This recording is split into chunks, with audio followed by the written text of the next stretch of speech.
और चतुर्थ है दंभ, बनावट। बनावट भी पैसे में दो दुर्गुण में आती है। तीसरा, चौथा, पांचवा है काम, कामना, और छठवां है क्रोध, सातवां है इसमें, ये महाराज ये अभिमानी का रूप है। मद, ये भी अभिमान का रूप है। और भेद, पैसे वाले लोगों में आपस में महाराज कहां पड़ती है, भेद कर देना, आपस में भेद डाल देना, बैर करना और किसी पर विश्वास न करना।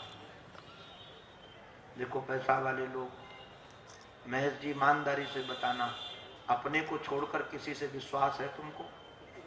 ऐसे कि ऐसे नहीं है। दुकान का भी छोड़कर लाकर आ जाओ किसी के ऊपर, आ ही नहीं सकते बाबू। ये जो भेद है ना, ये दोष, शास्त्र की भाषा कभी झूठी नहीं होती है। हम झूठे हो सकते हैं क्योंकि हमारी बुद्धि अल्प है, हमारी जानकारी अल्प है, किंतु भागवत के श्लोक आदि कभी झूठे नहीं हो सकते हैं। तो इन्होंने कहा कि अविश्वास ये भी है इसमें, और स्पर्धा। स्पर्धा माने कि अगर हमारा पड़ोसी है तो उससे ज्यादा हमारा काम होना चाहिए। अगर उसके पास अमुक गाड़ी है तो हमारे पास उससे बढ़िया गाड़ी आनी चाहिए। ये स्पर्धा कहां से आई? पैसे से। अगर अपने पास पैसा है ही नहीं तो स्पर्धा की दौड़ में कहां पड़ेंगे हम? ये स्पर्धा आती है उसमें। और नारायण व्यसनानि च, ये पैसे के दोष से व्यसन भी आते हैं। जुआ खेलना, शराब पीना, नशा करना, ये सब के सब व्यसन ये पैसे के दोष से आते हैं। और जिनके जीवन में ये नहीं आए हैं, जान जाना उन पर श्री ठाकुर की बहुत कृपा है। ऐसा नहीं कि ठाकुर की कृपा हो तो सब बचा जा सकता है। उनके अनुग्रह में ऐसा क्या है कि जो न हो। हमको तो महाराज एक से बड़े उद्योगपति मिलते हैं, इतने विनम्र, इतने सरल और इतने रिजू, इतने महाराज, कोई उनके पास जुआ नहीं है, कोई शराब नहीं है, अभी भी जाकर के मंदिर में पोछा लगाते। हमारे कई ऐसे लोग हैं नंगे पैर घूमते हैं। तो ठाकुर जी की कृपा है उन पर, जिन पर ठाकुर जी की कृपा है उन पर ये दोष लगेंगे नहीं। धन चला जाने के बाद नारायण वो बहुत व्यथित हुआ, किंतु भगवान की कृपा से उसको वैराग्य हो गया। वैराग्य होने के बाद जो उसके जीवन में घटना घटी, बंधु लोग उसको मारते थे, बांध देते थे, थूक देते थे, उसके मुख के सामने अधो वायु छोड़ देते थे, किंतु वो किसी को गाली नहीं देता था। एक गीत आप लोग जरूर सुनिएगा, जिसको सत्संग का मन हो, ये इंटरनेट में पढ़ा है या रामोतार से मिल भी सकता है। हमारे इस विषय पर हमने कई बार 30 दिन तक भी कथा की है। पहले शुरू में सप्ताह कथा में ऐसे प्रवचन करते थे, अलग अलग विषय लेकर के। तो ये हमारे बहुत प्रिय विषय हैं, इनको हमने खूब जिया है। एक एक श्लोक की व्याख्या है, आप उसको सुनिएगा। दुख न होने का कारण था, वह चिंतन करता था कि कोई भी सुख दुख का कारण नहीं है, सुख दुख का कारण यदि कोई है तो हमारा मन है। भैया दुनिया में न कोई सुख है न दुख है, सुख दुख का सृजन करने वाला मन है। यदि मन हमारे बस में हो जाए तो हम सदा आनंद में रहेंगे। ये बहुत ज्यादा समस्याएं जो हमको लगती हैं, इसके मूल में हमारे मन की कमजोरी है। इसमें मन को बलवान बनाने का साधन है। एक पहला साधन है दान, क्योंकि दान से धन पवित्र होगा, पवित्र धन का उपयोग करने से मन पवित्र होगा। क्योंकि आप लोगों ने सुना होगा, जैसा खाओगे अन्न वैसा बनेगा मन। तो ये दान पहला साधन है।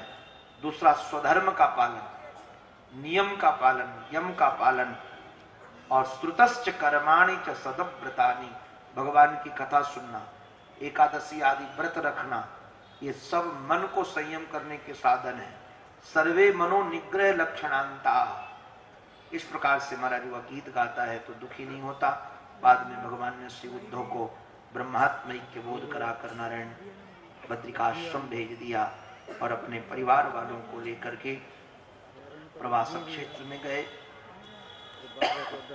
वहां पर यज्ञ किया और यज्ञ करने के बाद रण बच्चों ने वारुणी मदिरा पी ली, नशे में थे। एक बच्चे ने दूसरे को गाली दे दी। उसने कहा तू गाली देता है, और वहां घास लगी थी, उसको उखाड़ कर एक को मारा तो मर गया। तो दो लोगों ने देखा कि इसने उसको मार दिया, तो उन लोगों ने मिलकर उसको मार दिया। अब देखते देखते हमारा सारा का सारा वंश लाश के रूप में परिणत हो गया। भगवान श्री कृष्ण सब देख रहे थे और बाद में जाकर एक वृक्ष के नीचे बैठ गए, चरण पर अपना चरण रखकर बड़े आनंद में, जैसे कुछ हुआ ही नहीं। जरा नाम के व्याघ्र ने जब उस चरण को देखा तो उसको भ्रम हो गया, उसको लगा हिरण का मुख है दूर से, तो उसने बाण मारा और हिरण को पकड़ने के लिए आया। तो महाराज तुरंत ठाकुर जी दिखे तो रोने लगा। भगवान ने कहा ये मेरी इच्छा थी, और नारायण श्री ठाकुर उसको भी लेकर सुधाम गमन कर गए। अर्जुन सब आदि वहां रोने लगे। अर्जुन प्रेयस सख्यो कृष्णस्य विरहातुरः आत्मानं सांत्वयामास कृष्ण गीते। महाराज उद्धव ने समझाया है, समझा करके कि जो सुनाया था, ये रुचिर अवतार का चरित्र जो सुनता है गाता है उसके जीवन में पराभक्ति की प्राप्ति होती है। भगवान के जाते ही कलयुग आ गया ना है। अब कलयुग के राजाओं का वर्णन है, मैं क्या सुनाऊं। ऐसे राजा होंगे कि पूरा का पूरा कोयला खा जाएंगे तब भी सफेद ही कपड़ा पहनेंगे, काले होंगे ही नहीं। न मुख काला होगा ना कपड़े काले होंगे। महाराज सारा चारा खा जाएंगे तब भी दोबारा आ जाएंगे। अब जरा विचार करो। मैं, आप लोग बुरा मत मानना, मैं किसी व्यक्ति विशेष को नहीं कह रहा हूं। ये तो इस समय ऐसे ही खेल है, और जनता को महाराज क्या कहा जाए। बड़ा विलक्षण भैया ध्यान रखना, नेता लोग बड़े चालाक होते हैं। आम आदमी को बुद्धू बनाकर आम आदमी बन के पहुंच जाते हैं। कोई महाराज एकदम सफेद साड़ी पहन करके और चप्पल पहन के घूमेगी जैसे बिल्कुल गरीब घर की बिटिया है, और है अरबों रुपए। कितना रुपया है उसको पता ही नहीं है। तो बेचारी जनता तो समझती है कि आम आदमी है, वो आम आदमी नहीं होते हैं, वो बुद्धू बनाने के लिए आम आदमी के लिए आ जाते हैं। ऐसे ही राजा लोग आएंगे, प्रजा को लोभ दिखा दिखा करके उनका शोषण करते रहेंगे। बाद में नारायण इन्होंने कलयुग के दोषों का वर्णन किया है, और कलयुग के दोषों से बचने के लिए भगवान नाम संकीर्तन। कलयुग में नारायण केवल एक साधन है, भगवान का नाम, और हमसे कुछ होने जाने वाला नहीं है। भगवान का नाम लिया जाए। और इन्होंने 4 प्रकार के प्रलय का वर्णन करके बाद में हमारा अंतिम उपदेश दिया, तुम तो राजन मर्ष्येति पशु बुद्धिम इमाम जही।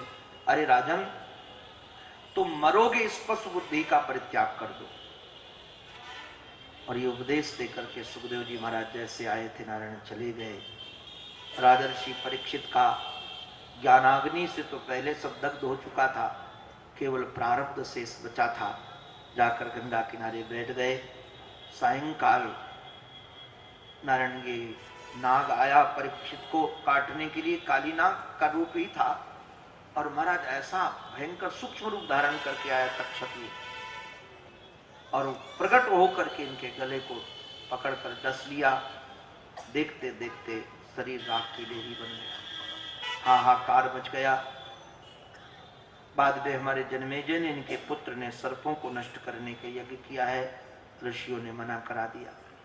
हमारे सूत जी महाराज ने अथर्ववेद की शाखाओं का वर्णन किया है, मार्कंडे के तप का वर्णन और उनकी माया का दर्शन का वर्णन है, और नारायण भगवान शंकर की कैसे आराधना की मार्कंडे ने, इसका वर्णन है।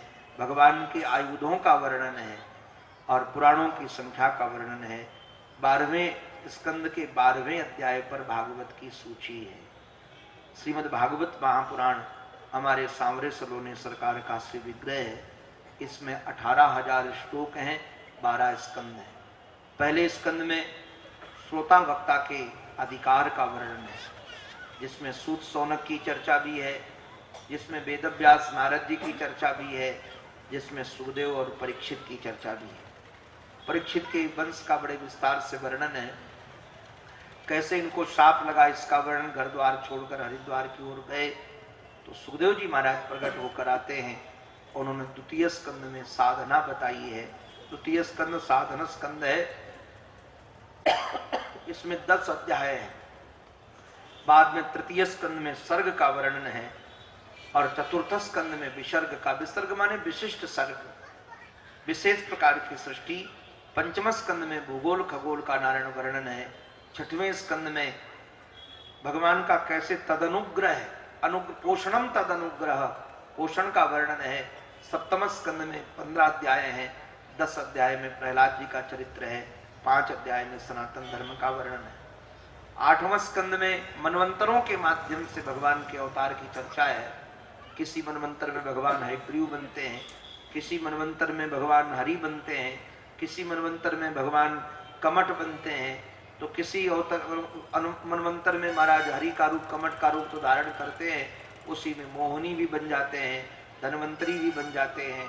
ऐसे 52 किसी मनवंतर में 52 भगवान का अवतार है, उनका चरित्र। किसी मनवंतर में भगवान मछली बनकर प्रकट होते, मत्स्यावतार।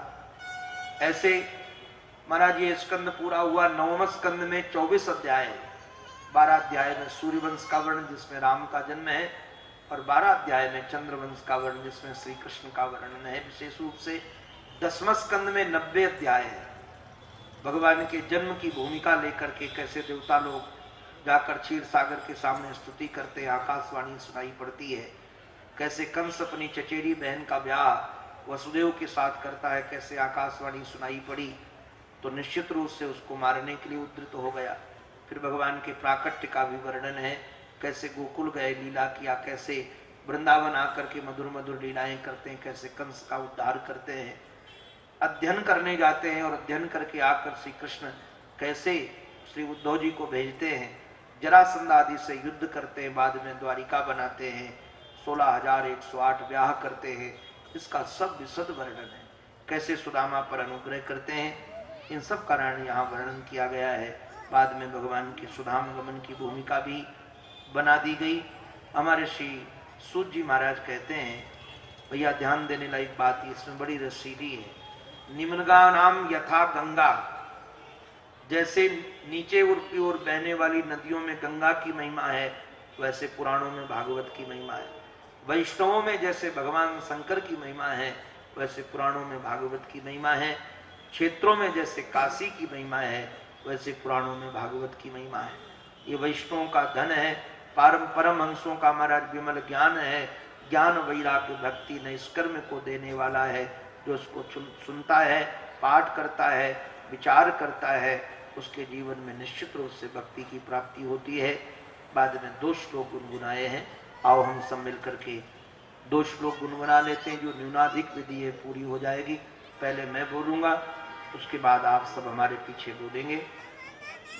भवे भवे यथा भक्ति, भवे भवे यथा भक्ति, पादयोस्तव जायते, पादयोस्तव जायते, तथा कुरुष्व देवेश, तथा कुरुष्व देवेश, नाथस्त्वं नो यतः प्रभो, नाथस्त्वं नो यतः प्रभो, नाम संकीर्तनं यस्य, नाम संकीर्तनं यस्य, सर्वपापप्रणाशनं,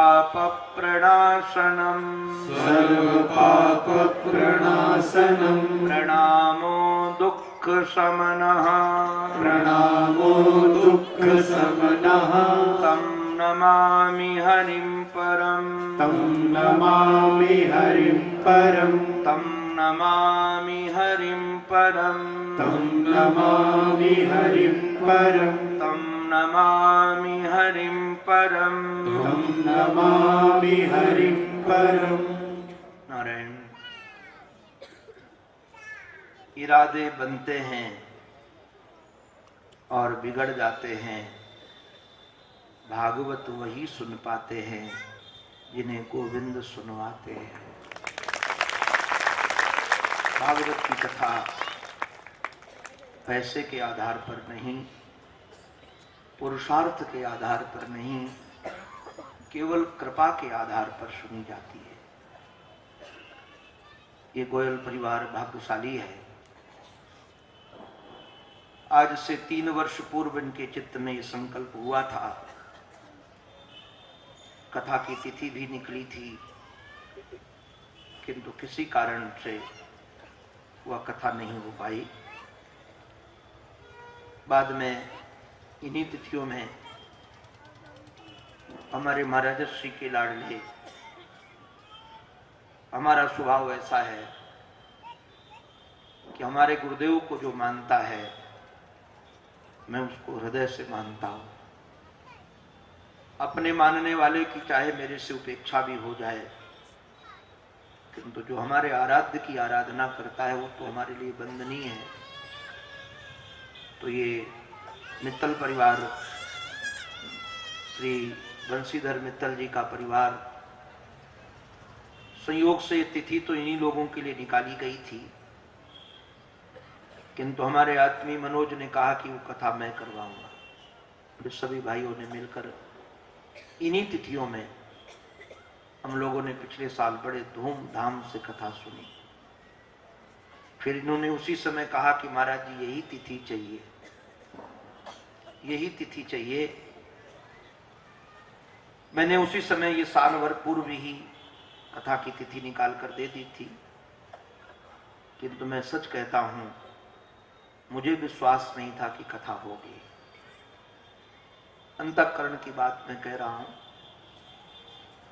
और फिर जब 8 तारीख को मोदी जी ने बमबारी कर दी तो हमको लगा अब तो बढ़िया बहाना होगा, कह देंगे महाराज नोट बंद हो गए, अब तो कथा होने वाली है नहीं।